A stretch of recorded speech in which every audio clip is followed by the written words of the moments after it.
Javed Abdi Foundation, JAF, which also stands for Journalism, Advocacy and Fun.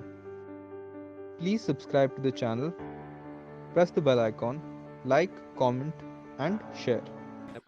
So let me really start with my presentation, and I'm not going to go really very technical. I've kept this particular session very basic. I just thought it's a good platform for all of us to get on a common understanding of what data is, why data is really important for disability, what are the sources of disability data which is available, how you can get access to some of these data, and lastly, if time permits, I would want to kind of share some insights from the recently concluded NSSO, which is the National Sample Survey. They conducted a survey in 2018. I have kind of picked 5 statistics from that, and I would want us to think or dwell on those statistics. So with that, I would start. If there are questions, of course, you could keep sending it in the chat panel, or after the session, after my talk, you could ask those questions. Uh, so what data is, for if you really look at data at a very, basic and removing the label of disability also, data is what? Data is characteristics, information, all aggregated, generally numbers. Data could be non-numeric also. So, but in generally, when we talk about data, it is numbers, and it is collected through observation, when it is collected through a data instrument or some other scientific methods. It is put together into a structure, and then which is used for for analysis. What data helps us is to get numbers of how the situation is, or how the information is, or how the characteristic of a particular identity is. And data is such is used across by all types of minority groups, social groups. So whether you talk about women, or you talk about Dalit initiatives, you talk about senior citizen, or you talk about disability, I think when you talk about empowerment, advocacy, policy, data has a big role to play. But as we know, and Harsh also rightly highlighted that in India, the data on disability is not very well captured. And I again here believe there are two perspectives to data. One is your traditional approach, where you really only capture bare minimum.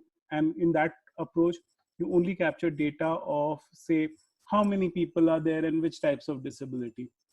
This is a good start, but in this traditional approach, we just confine to collecting data on how many people are there and how many people with disabilities have certain types of disability. I think by and large, in most of our data collection approaches or instruments in the country, we've been using this traditional approach.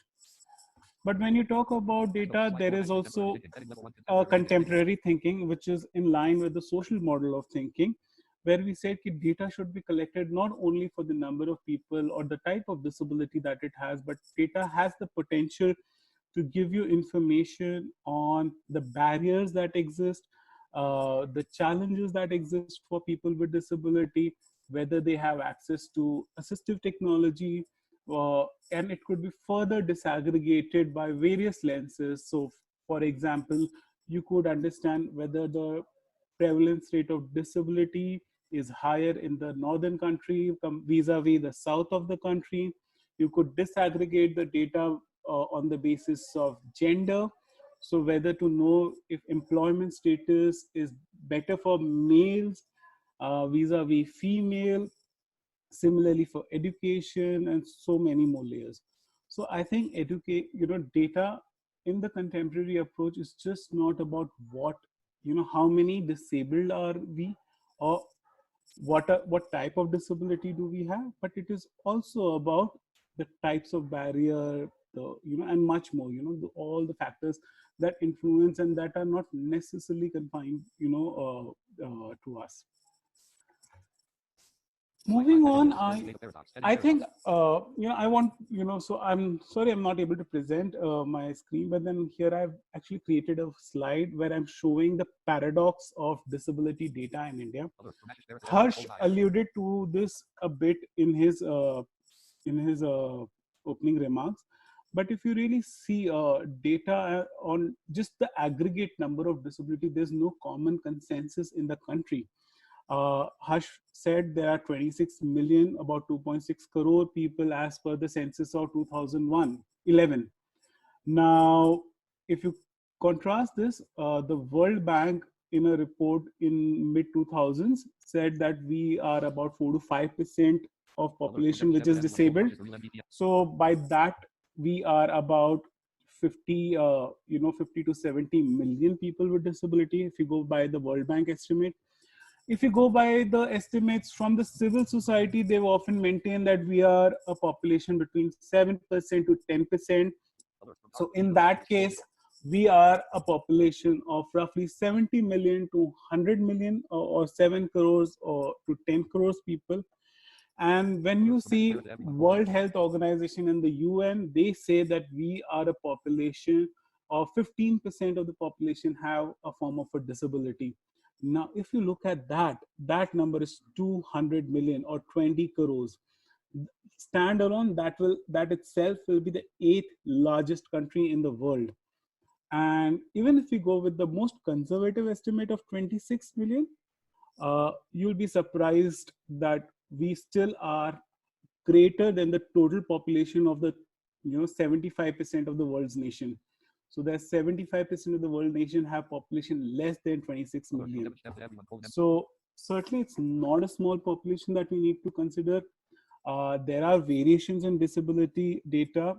And unfortunately, I think the biggest challenge really stems from this complication that we don't have a common baseline of disability numbers in the country. JAF is a youth led initiative. We deeply appreciate the support of all our interns and volunteers. Thank you. You can follow us on Facebook at Javed Abdi Foundation, and you can tweet us at Rishad Shamir.